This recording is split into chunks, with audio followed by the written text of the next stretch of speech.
तो षष्ठी का एक वचन आ रहा है युष्मद अस्मद धन ङस। प्राप्त हुआ था त्वमाव एक वचन है, प्राप्त यहाँ एक वचन है ना, त्वमाव एक वचन है प्राप्त है, उसे बांध कर सूत्र लगाएंगे तवा ममौ घसी, तवा ममौ घसी,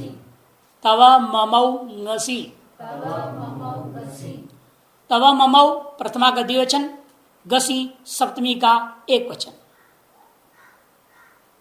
अब प्राप्त यहाँ तमाम एक वचन लिख लो, उसको भी चाहे तमाम एक वचन प्राप्त, उसे बाध करके तव ममौ घसी सूत्र लग गया।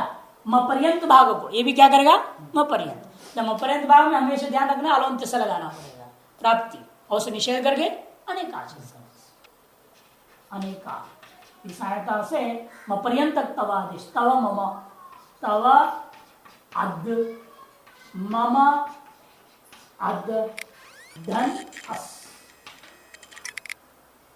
गस का अस बचेगा षष्ठी में, लकार की लक्षण संज्ञा हो गया, अस बच गया, सकार की संज्ञा प्राप्त है न विभक्ति तो माने निषेध कर दिया, विभक्ति संज्ञा की सहायता से अस बच गया।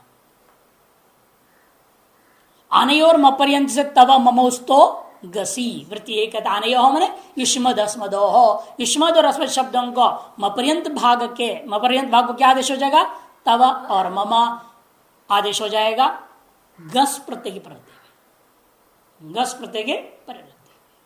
यहां पे देखो गस की अनुवृत्ति कर दिया अनुकरण, और उसको क्या कर दिया प्रातिपदिक संज्ञा, सप्तमी का गी लाया, गी का ई बचा, गस धनी गसी शब्द बन गया पद, सप्तमी का एक वचन। और अर्थ क्या है गस के परे रहते अर्थ हो जाएगा उसका।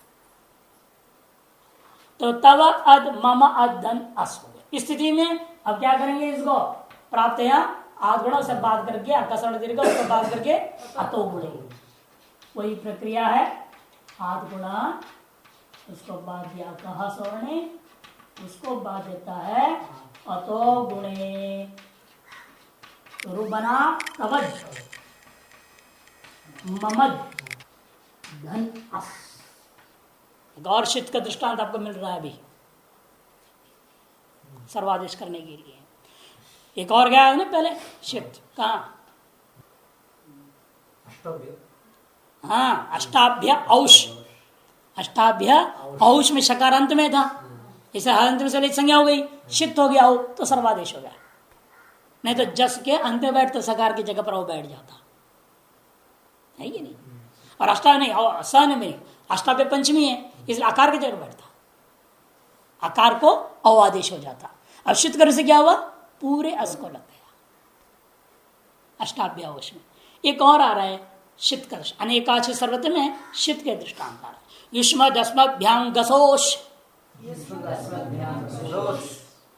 युष्मद अस्मद्भ्याम पंचमी का द्विवचन, गसः षष्ठी का एक वचन, अश प्रथमा का एक वचन, प्रथमा का एक वचन, गसा षष्ठी का एक वचन है, ईशान उसमें पंचमी का द्विवचन है, पंचमी का द्विवचन षष्ठी का एक वचन प्रथमा का एक वचन। युष्मद यहां वृत्तिकार कुछ नहीं लिख रहे हैं क्योंकि स्पष्ट है युष्मद और अस्मद शब्दों से पर में आया हुआ जो गस है उस गस को क्या आदेश करोगे अश आदेश कर देना है। और लगभग ये सारे सूत्र जो हम लगा रहे हैं ये क्या है अंग संज्ञा के अधिकार में है, ये सब क्या है अंग संज्ञा के अधिकार में।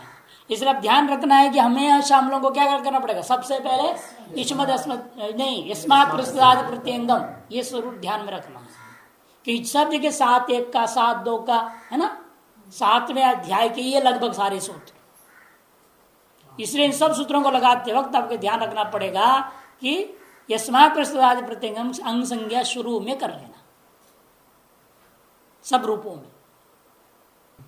तो क्या होगा इसलिए अस को अश आदेश होगा, तो अश आदेश हो कैसे शकार की विलय संज्ञा करोगे, अश में क्या है उपदेश कालीन अश है, उपदेश अंत्यम हल इत्स्यात् हल अंत्यम से शकार की संज्ञा हो गई, शकार की संज्ञा जो बचेगा क्या उस अ को हम क्या कहेंगे शीत नाम से बोलेंगे, इस अ को ये शीत होने से क्या हो जाएगा अनेकाल शीत सर्वस्य, ये आकर के कहा बोलेगा पूरे के जगह बैठेगा, नहीं तो अ को अ करते फायदा कुछ नहीं था,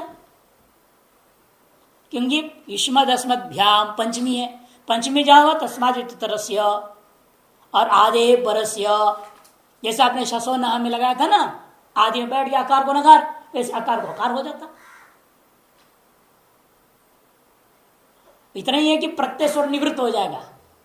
इस अ में क्या है, प्रत्यय का स्वर है, आदिदात हो जाता है प्रत्यय का स्वर, वो निवृत्त होकर आदेश का स्वर आ जाएगा आकार में, ये फर्क हो जाता है। स्वर में लाभ मिलेगा आदेश करने से, अ को आदेश करने से। इसलिए उन्होंने क्या किया, पाणिनि ने उसको सिद्ध कर दिया, ताकि केवल अ के जगह पर आप आदेश न करो, किंतु पूरे अस के जगह पर करें। इसलिए क्या कहेंगे, ये सूत्र बताकर युष्मदस्मद्भ्याम गशोस, इस सूत्र से गसोश अशुक होगा, कैसे बोलना है उसको, तस्माद्युतरस्य और आधे परस्य से प्राप्त था अ के स्थान में, ठीक है, उसे बाध करके आपने अनेकाक्षी सर्वस्य लगा दिया। तस्माद्युतरस्य सूत्र है ना, जब पंचमी निर्देशन विद्यमान कार्यम अव्यय वर्णांतरण अव्यविध से परस्य बोध्यम, फिर उसको और परस में कहा, पर में कहा करूं, अंत में करूं अनंत से नहीं, आधे है परस्य, परस्य द्विहितम तत्तस्य आधेर बोध्यम बोलेगा, है ना। इसमें दोनों सूत्र परिभाषा हमेशा एक साथ चलते हैं, जहां भी पंचमी भक्ति देखेंगे ये दोनों परिभाषा एक साथ आ जाएंगे, तस्माद्युतरस्य आधे परस्य। जब तक स्थानीय का स्पष्ट निर्देश नहीं है तब तक क्या करेंगे, जहां पंचमी भी हो किंतु स्थानीय का निर्देश है स्पष्ट, फिर वहां परिभाषाओं को लाने की कोई जरूरत नहीं है, कि परिभाषाओं का काम क्या है, व्यवस्था देने ना। जब स्थानीय के बारे में संशय हो गया, यहां करो कि वहां करो, तो व्यवस्था देने के लिए परिभाषा सूत्र लाना है। जब स्थानीय का साक्षात निर्देश हो गया, संशय कहां रह गया, किसमें करूं, है ना। तो ऐसे स्थलों के लिए आप परिभाषा सूत्रों को लाने की कोई जरूरत नहीं है। तो इसलिए क्या हो गया, संपूर्ण इसकी जगह पर अ आदेश हो जाएगा, तो तवद अ ममद अ, आप लगाएंगे शेषे लोपः, अदृश्य लोप, ये सूत्र की संज्ञा सूत्र की सहायता से शेषे लोप से अध भाग को लोप कर दो, तब मम धन अ मिला दीजिएगा, जिन व्यंजन परिणत संयोज्यम रूप बन गया, तब मम षष्ठी का एक वचन का रूप हो गया, तब मम। तो यहाँ आस के सकार का लोप हलंत के द्वारा कर सकते हैं, लेकिन नविभक्त तो उसमें निषेध नहीं करेगा। कहाँ लोप कैसे करोगे, तो नवे तो उसमें से निषेध संज्ञा हो गया, निषेध हो गया, निषेध हो जाएगा। हाँ निषेध हो जाएगा, वो तो पहले ही बोल दिया था मैंने शुरू में ही। शुरू में ही कहीं भी आप सु के सकार हो, अम के मकार हो, है ना, भ्यस भिस, इन सब के जो सकार हैं ये सब के निषेध स्वतः हो जाता है, शुरू में ही आपको बोलना पड़े। जैसे प्रत्यय लाया, आपने बताया लशक से बोला था मैंने, ग की संज्ञा के लोप हो जाता है, स की प्राप्ति बताई, विभक्ति की सहायता से है ना, तो उसमें निषेध कर। ये तो हमेशा ही के लिए है, हम बोले ना बोले, आपको पहले कई बार बोल चुका हूँ, बार बार नहीं बोल रहा हूँ, लेकिन अब की बार तो बाई चांस बोल भी दिया था मैंने, आपने ध्यान नहीं दिया।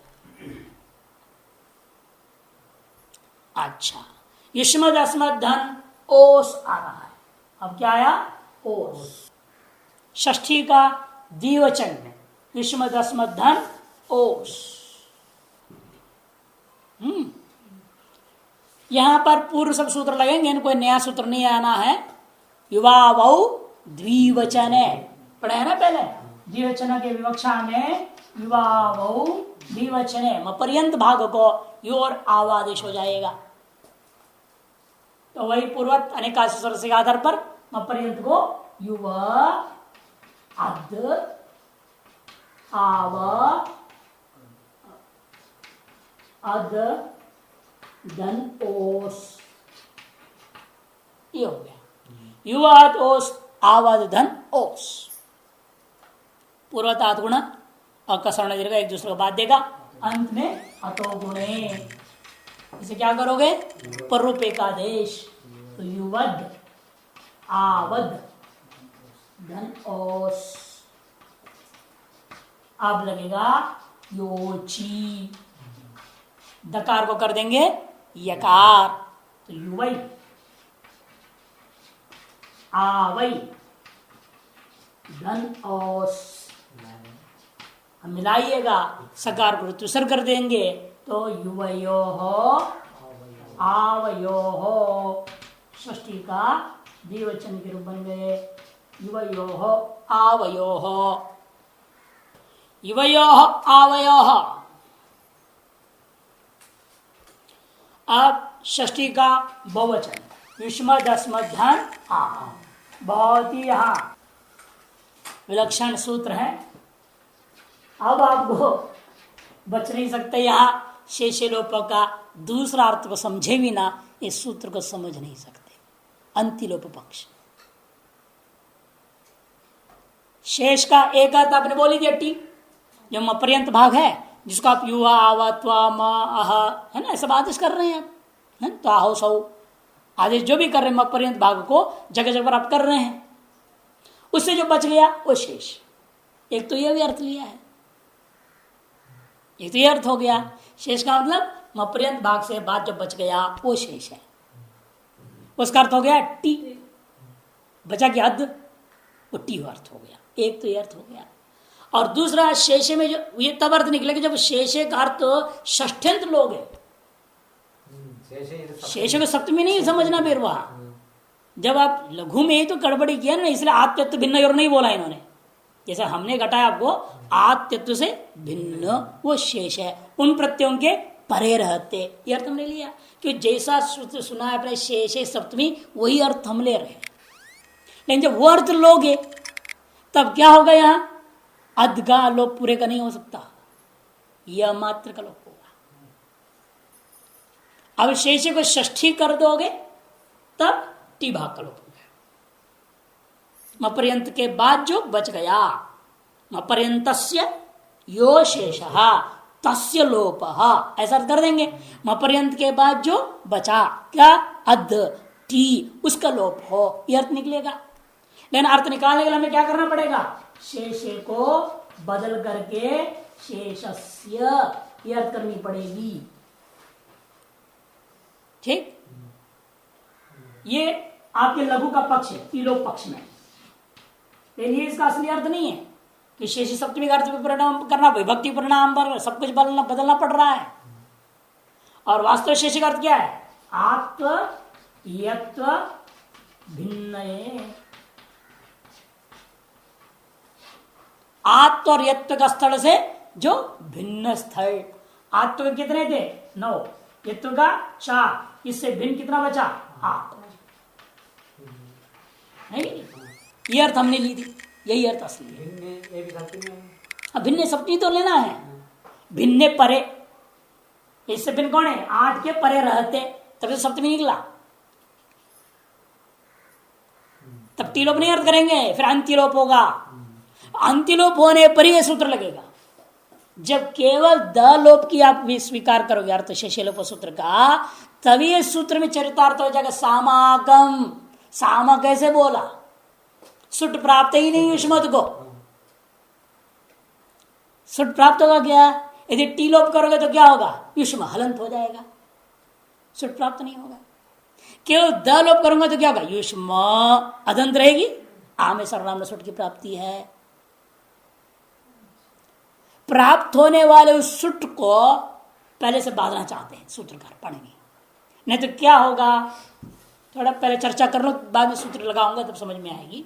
क्योंकि यदि हम आम शब्द प्रत्यय है ना षष्टिकोचन में, ये सूत्र कहते हैं उसको आकम कर दो, क्या करो, आकम कर दो, ठीक है, मैं आकम आदेश कर दूंगा, उसमें आम तो धर्म लाऊंगा, आम तो धर्म आ जाएगा स्थानीय से आकर के फिर इसको सुट हो जाएगा, आजादी तो आमी सर्वनाम ना सुट, क्योंकि युष्मद् में आप क्या करेंगे, अंतिलोप केवल द लोप करेंगे, म क्या हो गया अदंत हो गया नहीं, अवर्णांता सर्वनामनो विहितस्य परस्य आमो नुडागम सुडागम स्यात्, ये तो बोला है ना, अवर्णांत से विहित हो, है ना, और सर्वनाम से अवर्णांत से परे हो, सर्वनाम से विहित हो, अवर्णांत से पर में हो, ये देखो, इसलिए वो लाभिया दिख रहा है आपको, अब क्या है, जो अवर्णांत है उससे विहित नहीं था आम। जो लोप किया आपने द, लोप करने के बाद क्या हो गया, अवर्णांत हो गया। जो अवर्णांत उससे विहित था क्या आम, आपने तो युष्मत से विधान के हलंत से, इसलिए वह अर्थ करते क्या लिखा, अवर्णांता परस्य। लेकिन विहित किससे होना चाहिए, सर्वनामनो विहित। और युष्मत की सर्वनाम संज्ञा है, आपने की थी युष्मत से आम, है कि नहीं, तो सर्वनाम से विहित है। और अब क्या हो गया, अवर्णांत से पर में हो गया है। अतएव क्या प्राप्त है, यहां सुठ होना होगा, फिर युष्मागम रूप बनेगा नहीं। सुट न हो उसके क्या उपाय करें, तो पाणि ने कहा भावी सुट जो होने वाला है, संभाव आम करने के बाद भविष्य में क्या प्राप्त है, सुट प्राप्त होगा। भावी सुट सहित आम को आकम कर दो बोल दिया। अब आकम का सुट नहीं कर सकते। भावी भविष्य में होने वाला जो सुट है, उस सुट सहित आम को यहां मान लेना, सुट सहित आम को आकम करो बोल दिया। और अब आकम को सुट नहीं हो पाएगा। इसे अंतिलोप करने पर भी आकम को सुट नहीं होगा। किंतु यहां नामी से नाम बोल रहा हूं, दीर्घ हो जाएगा, आत्थ हो जाएगा। युष्मदस्मदोर अनादेशे युष्माकम रूप बन जाएगा। अंतिलोप पक्ष में भी ये सूत्र में साम जो ग्रहण किया है, यही अंतिलोप पक्ष का ज्ञापक है। देखो मैं हिंदी में थोड़ा सा पढ़ूंगा यहाँ जो लिखा है, ताकि और आपको स्पष्ट हो। यहाँ शेष लोक से सिर्फ द लोक होगा। हाँ, द लोप पक्ष में तभी सुट की प्राप्ति होगी ना। यदि हम टी पूरा लोप करेंगे तो क्या होगा, म हल होगा। म हल हो तो अवर्णांश से पर में आम मिलेगा क्या, अवर्णांश से पर में आम नहीं मिला तो सुट प्राप्त ही नहीं। जब प्राप्त नहीं सुट, फिर पाणिनि ने क्यों बोल रहे साम आकम। जब सुट प्राप्त ही नहीं है, सुट सहित आम को आकम करो, ऐसे क्यों करे जब सुट होना ही नहीं है। इसे इस सूत्र में जो साम आकम ग्रहण किया है, साम पाणिनि ने ग्रहण किया, वही ज्ञापन करता है। शेषेलोप का अर्थ में टीलोप पक्ष से ज्यादा उचित नहीं है, अंतिलोप पक्ष ही ठीक है पाणिनि का दृष्टि से। वही कर नीचे देखिए, मैं बोल रहा हूं यहां यह जान लेना आवश्यक है कि शेषेलोप सूत्र के अर्थ के विषय में दो पक्ष हैं। मैं हिंदी को पढ़ रहा हूं जान करके। एक पक्ष तो यह है कि अंत्य का लोप होता है, और दूसरा पक्ष शेषे में सप्तमी को षष्ठी के अर्थ में मानकर शेषस्य माने मपर्यंत भागस्य से अवशिष्ट भाग का ऐसा अर्थ कर देना पड़ेगा। षष्ठी शेषे जो था उसको बदल के कारण क्या हम षष्ठी में बदल देंगे, सप्तमी नहीं रख पाएंगे। फिर मपर्यंत भाग का अनंतर जो बचा हुआ है उसका लोप हो, एक करने के लिए षष्ठी लाना पड़ेगा, का लाना है, काके की षष्ठी लानी पड़ेगी। वही करे शेषस्य मपर्यंत भाग से अवशिष्ट भाग का, अर्थात टी अद मात्र का लोप होता है, ये अर्थ है। अंत्यलोप पक्ष में ही अकारांत बन जाने से, लेकिन टीलोप पक्ष में तो अकारांत बनेगा नहीं, मसुट प्राप्त होगा नहीं।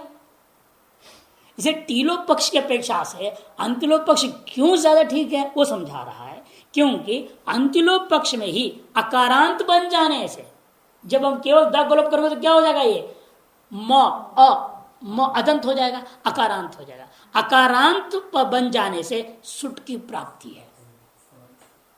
उसी भावी सुट के विना निवारण के लिए, उस भावी सुट के निवारण के लिए पाणिनि ने साम या कहा है, साम आक। टीलोप पक्ष में अध का लोप होने से व्याकरण तो नहीं बनते, हलंत ही रहते हैं, तब उसमें सुट की प्राप्ति ही नहीं है, तो साम को आकम क्यों कह रहे हैं। जब युष्मद और अस्मद से पर में आम को सुट ही होना नहीं है, फिर साम आकम सूत्र से साम बोलना पाणिनि का बिल्कुल गलत हो जाएगा। इसलिए कह रहे हैं उसमें सुट की प्राप्ति बाद को भी नहीं मिलेगा, पहले भी नहीं बाद में भी नहीं, कभी नहीं। लोप से पहले तो है नहीं कि दका हलंत है, लोप के बाद में भी नहीं, फिर लोप के बाद टी का लोप कर दिया आपने, लोप के बाद भी हलंत रह गया, न पहले प्राप्त है सुट, न बाद में प्राप्त है सुट, कभी प्राप्त ही नहीं है सुट। ऐसे सुट सहित आम को आकम करो, ऐसे कैसे कर सकते हैं पानी नहीं। इसलिए अतः या उस पक्ष में सुट सहित निर्देश की आवश्यकता नहीं रह जाती टीलोप पक्ष में। इसलिए मानते हैं ये कि अंतिलोप पक्ष ही ज्यादा ठीक है, जिसमें शेषे में हमें परिवर्तन भी नहीं करना पड़ेगा। सप्तमी को षष्ठी बनाओ, ये लफड़ा भी नहीं रहेगा, जैसा है वैसा रखो, आत्मत्व भिन्ने प्रत्यय परे, ऐसा अर्थ कर दो छोटी। तब अलोन्त से क्या हो जाएगा, द मात्र अंत्य को द का लोप हो जाएगा। इन अंतिलोप पक्ष ज्यादा प्रबल है सामाकम दृष्टिया। इसे जहां अंतिलोप से कार्य सिद्धि में क्लेश होता है उस जगह प्रतिलोप मान लो, कोई आपत्ति नहीं। वो दोनों खिचड़ी मत करो, लेकिन एक जगह पर एक चीज लो। अब षष्ठी का बहुवचन में आप अंतिलोप पक्ष ही लीजिए, तभी सामाकम चरितार्थ होगा। अन्यत्र पलटिलोप लीजिए, कोई आपत्ति नहीं, वहां रूप सिद्धि में कोई परेशानी नहीं है टिलोप मानने में। अब देखिए सूत्र लगाते हैं हम, कहा आकम, आकाम नहीं होनी चाहिए, आकम छपना चाहिए। का में आ दीर्घ नहीं होनी चाहिए, पहले वाला दीर्घ ठीक है, आ कम ऐसे बनाओ। अब सूत्र लगाइए, साम आकम, साम आकम, साम षष्ठी का एक वचन, आकम प्रथमा का एक वचन, दो पदों वाला सूत्र। आभ्यम परस्य साम आकम स्यात्।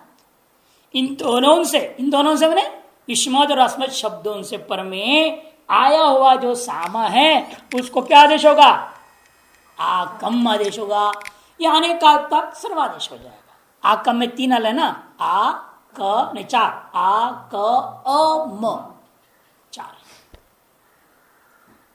तो इसलिए क्या होगा, अनेकाश सर्वस्व से प्राप्त होता है। यहां पर भी क्या पंचमी पक्ष है ना, इसलिए प्राप्त हो रहा है आपको तस्मादित्तर से आधे परस्य।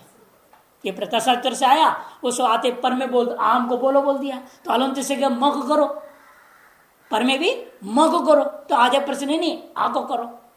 तब एक कहते नहीं, अनेकात्वात आकम पूरे आम की जगह बैठ जाएगा। तो युष्मत् अस्मत् धन आकम, हमने जो आकम आदेश किया है भावी साम सहित सुट सहित आम को, भावी सुट सहित आम को दिमाग में रखते हुए केवल आम जो दिखाई दे रहा है उसको हम आकम कर रहे हैं, लेकिन दिमाग में क्या है, भावी सुट सहित आम को मैं आदेश कर दिया। अतएव अब अंतिलोप दकार मात्र लोप करूंगा तो भी यहां सुट नहीं होगा। यह साम निर्दिशमान है, लेकिन आभ्याम कर दिया। साम में कितने जगह, तीन अक्षर है, कहां करूं, ये सब जगह आएगा। षष्ठी तो एक नीचे में भी है, वैसे नहीं, वहां जहां पर एकल हो विशिष्ट पक्का और वहां जरूरत नहीं पड़ती है परिभाषाओं की, स्पष्ट है वहां पर क्या करना है। जैसे कह दिया इदमो महा, मगो म करनी है, अलंत से मग हो ही नहीं था, मगो म कर दिया, कहानी हो गई। वहां क्या जरूरत परिभाषाओं को लगाने की है कि नहीं।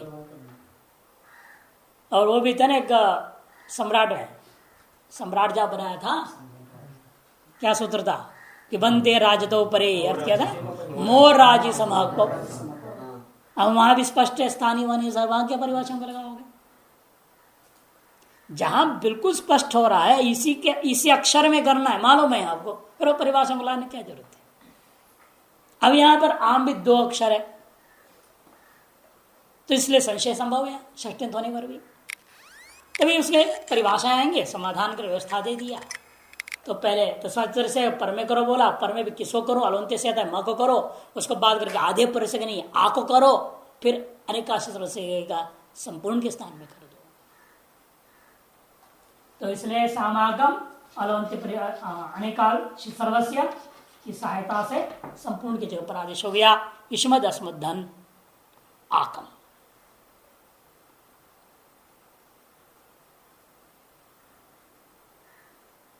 अर्थात सुट सहित आम को आकम आदेश हो जाने के कारण से अब शेषे लोपस है, केवल द लोप कर लीजिए, कोई आपत्ति नहीं है, क्योंकि सुट होगा नहीं तब भी।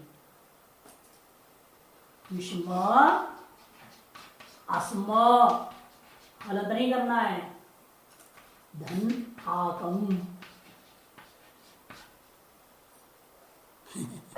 सिद्ध हो जाते हैं, सिद्ध हो जाते हैं। हाँ, टीलोप करने से भी सिद्ध हो जाए, लेकिन समस्या शाम को लेकर के है ना। टीलोप करेंगे तो विश्वागम तो सिद्ध हो जाएगा, क्योंकि आ ही है यहाँ। सामने जी की लेकिन समस्या सूत्र को कैसे घटाओगे? रूप बनना ही केवल लक्ष्य नहीं, हमें सूत्र को भी तो समझना है।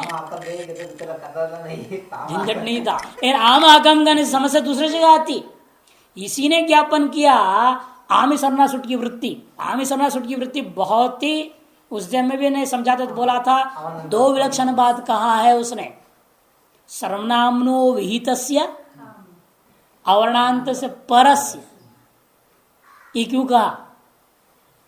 विहित सर्वनाम संज्ञा से विहित हो और अवर्णांत से पर में हो। इसका मतलब क्योंकि सर्वनाम संज्ञा में जो हलंत है, जैसे त्यत वगैरह में आपने क्या देखा, त्यता से हुआ, हलंत से विहित था। जब अंग संज्ञा होती है तो क्या आपने कहा? यस्मात् प्रतिशदादि प्रत्यंगम, जिससे प्रत्यय विहित है उस प्रत्यय पर रहते हुए उसी की अंग संज्ञा होती है। तो फिर सुट होगा नहीं, त्यत में भी नहीं होगा। कि किससे विहित किया था आपने? हलन से। उस आम को यदि हमें सुट करना है तो अवर्णांत से अध अथ का अनुवृत्ति हो रहा है, ये भी समस्या है। तो अवर्णांतों से ही पर आम को सुट हो सकता है, और जो आम ही तो अवर्णांत से विहित नहीं है, वो हलन से विहित था। ऐसी स्थिति में भी सुट होवे। जो पहले हलन था और उससे विहित प्रत्यय थी, उस प्रत्यय प्रत्यय अब अंग संज्ञा जिसका हुआ था वो अब नहीं रहा है, तो एक देश स्वीकृत न्याय से उसमें अंगत्व लाऊंगा तो कैसे करूं? वो व्यवस्था भी इसके बिना तो सिद्ध नहीं होगा। इसलिए आमी सरनाम न सुट और सामागम के परस्पर बहुत जब संबंध है, उसके बिना अर्थ घटता नहीं। इसे दो पक्ष आना पड़ेगा, टीलोप पक्ष, एक अंतिलोप पक्ष। अच्छा, अब शेषलोप हो गया। अंतिलोप पक्ष में दकार का लोप होने पर ये शब्द अकारांत बन जाएंगे और सुट होने लगेगा। उस भावी सुट की निवृत्ति के लिए ही इन्होंने क्या कहा? साम सूत्र में कहना पड़ा। भविष्य में अब अदंत होने के कारण से आमी सर्वनाम सुट से सुट प्राप्त था, वह न हो, इसलिए सूत्रकार ने साम आकम कह दिया। भावी सुट सहित आम को ही आपने आकम कर दिया है, अतएव अब सुट की प्रसक्ति नहीं रह गई। तो युष्मा आगम अस्मा आगम रह गया। अब अकह सवर्ण दीर्घ लगा दो। अकह सवर्णे दीर्घ, तो रूप क्या बनेगा? युष्माकम अस्माकम। षष्ठी के बहुवचन का रूप बन गया, युष्माकम अस्माकम।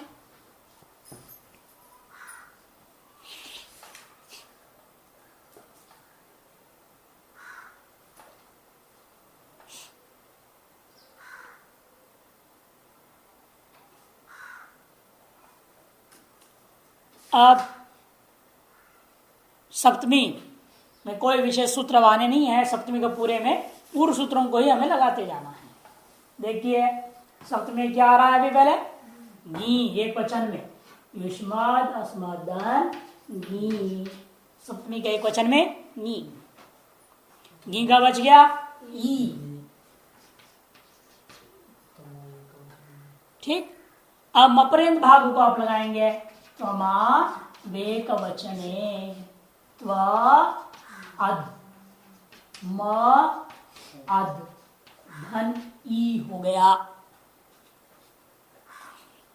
पूर्वक प्राप्ति बताते हुए अतोड़े लगाओगे पर रूप एक आदेश हो जाएगा तो क्या होगा? वद मद धन ई।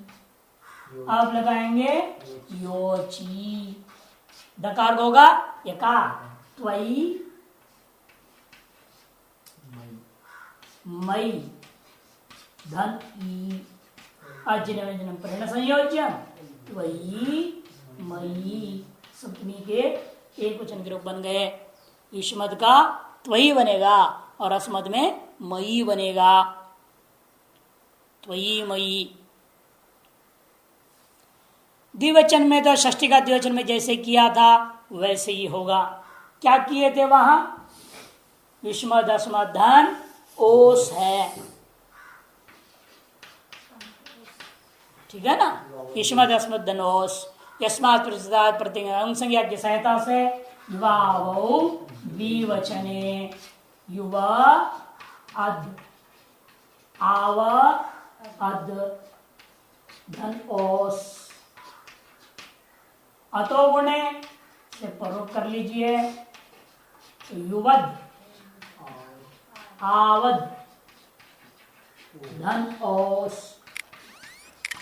ठीक। योची युवई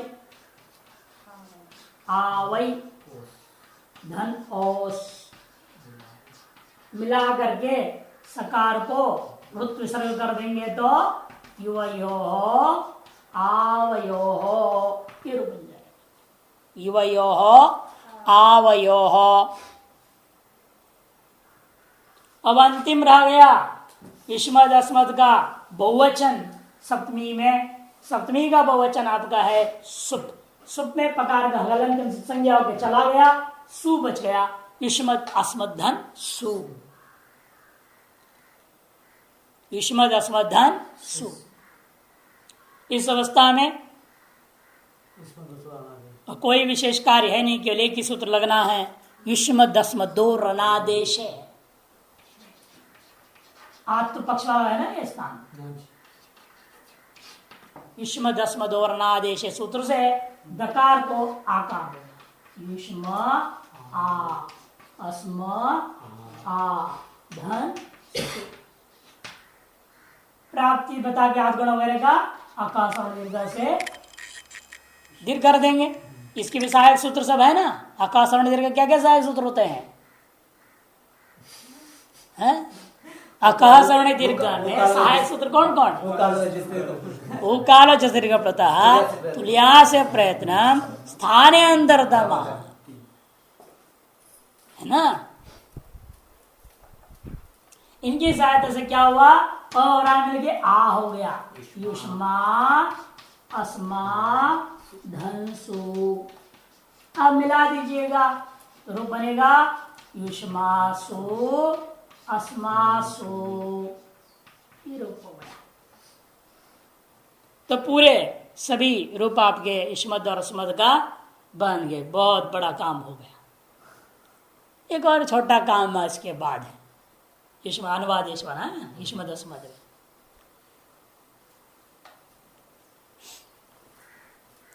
इसका पहले रूप चला लीजिए, बाद में वो आगे के सूत्रों के बारे में सोचेंगे, है ना। चाहे अलग अलग चला लो। पहले युष्मद् का युष्मद् अस्मद्, यही तो बोलते हैं हम लोग हमेशा। पहले युष्मद् किस लिए चलाएंगे? युष्मद् के रूप क्या है?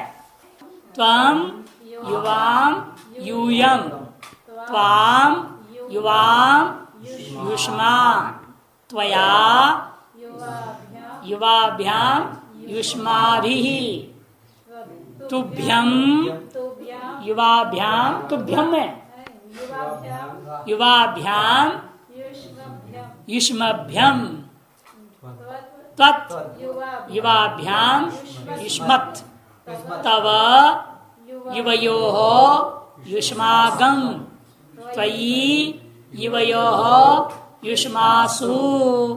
अब हम में चलाई अस्मद् का अहम आवाम वयम, माम आवाम अस्मान, मया आवाभ्याम अस्माभिः, मह्यम आवाभ्याम अस्मभ्यम, मत आवाभ्याम अस्मत्, मम आवयोः अस्माकं, मयि आवयोः अस्मासु। वो तो जलाम जशंते चर्त पक्ष चर्त अभाव पक्ष को दो दो बनता है।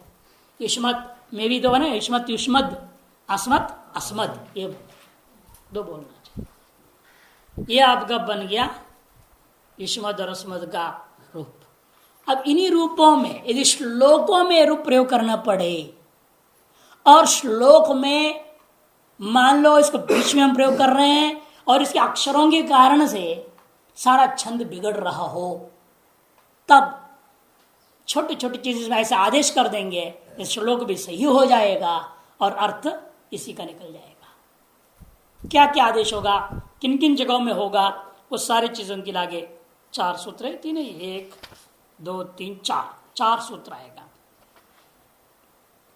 ये चारों सूत्र के श्लोकों में ही उपयोगी है, अन्यत्र नहीं है, केवल श्लोकों में पाद की सम्यक पूर्ति के लिए। पाद का जो भी श्लोक का पाद हो, हर पाद के 8 अक्षर है, कहीं 16 अक्षर है, जिससे जैसा छंद होता है उसके ऊपर निर्भर होता है।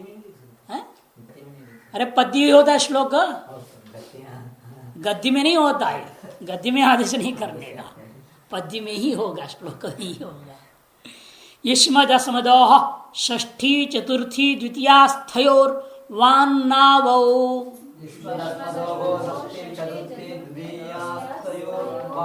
वान्नावौ वान्नावौ म का अनुस्वार हो गया है, वहां वाम नौ होता है, वाम के मगारो अनुस्वार हो गया, वान्नावौ।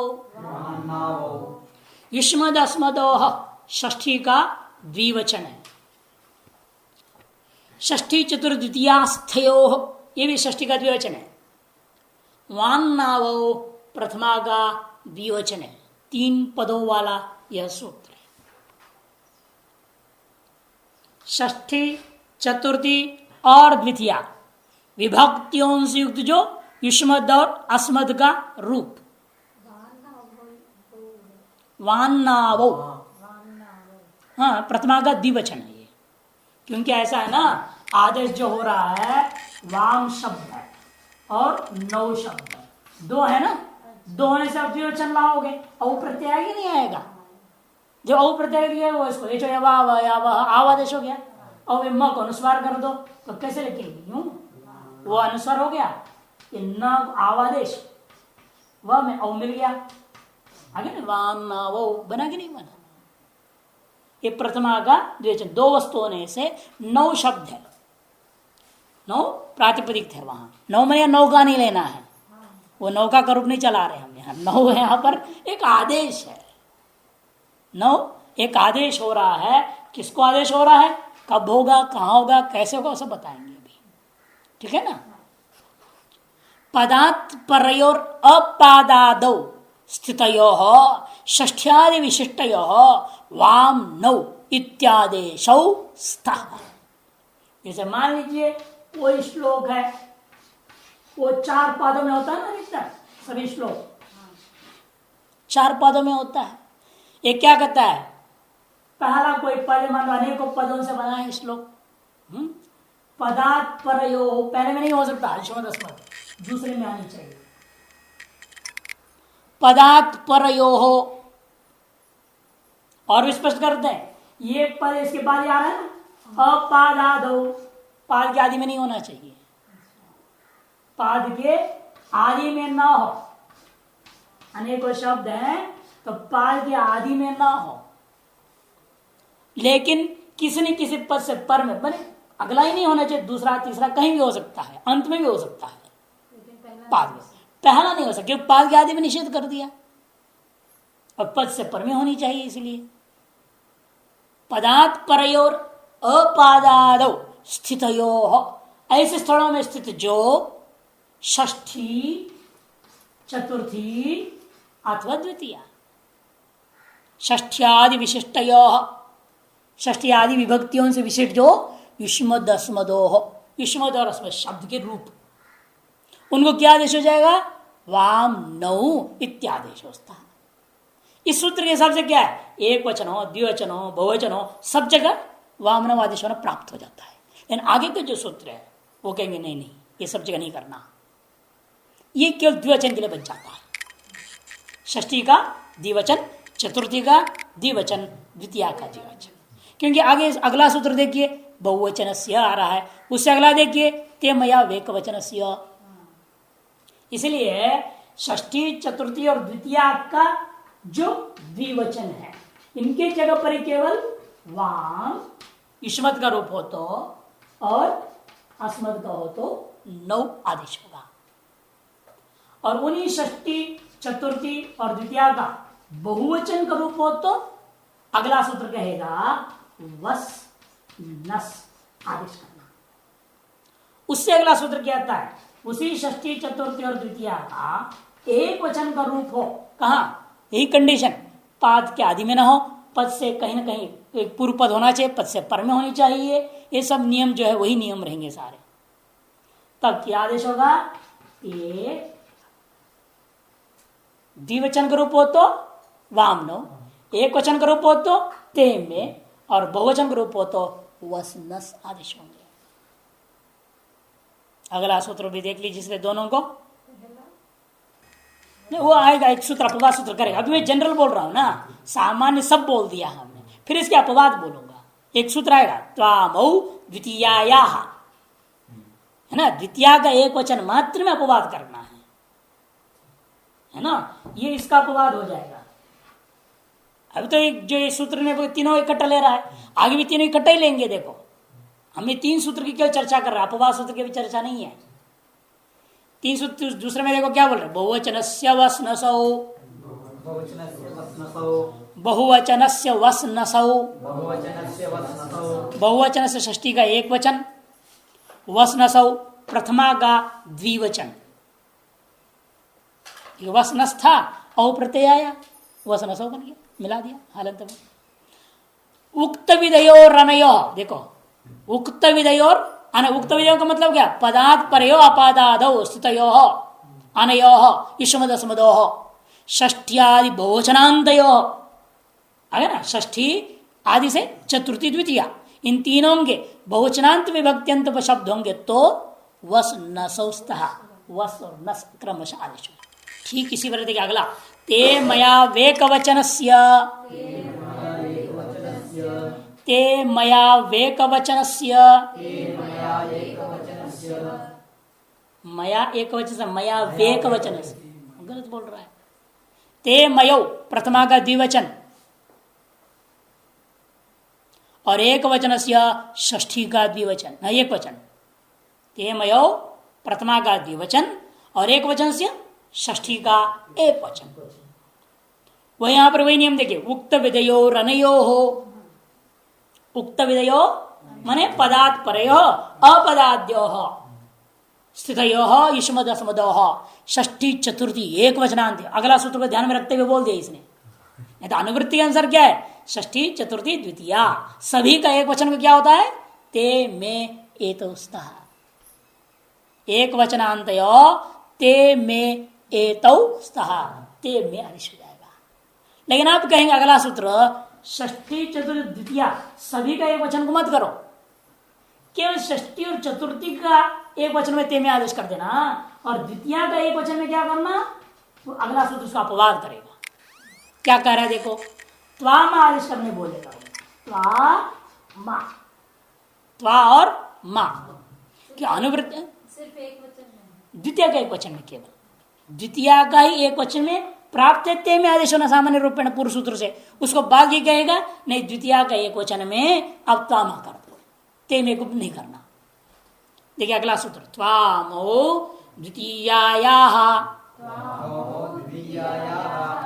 त्वामो प्रथमा का द्विवचन, द्वितीयायाः षष्ठी का एक वचन, द्वितीयैक वचनान्तयोस्, द्वितीयैक वचनान्तयोः, बाकी सब नियम वही है, पदात् परयोः अपदादौ स्थितयोः युष्मदस्मदोः त्वामा इत्यादेशोस्तः, त्वा और मा आदेश हो जाएगा। कहते हैं महाराज ये तो आदेश तो बता दे, प्रयोग करके तो दिखाओ, कहाँ ऐसा आदेश हुआ। कहते एक श्लोक में सारे आदेशों को दिखा देंगे, जिसकी चर्चा कल करें।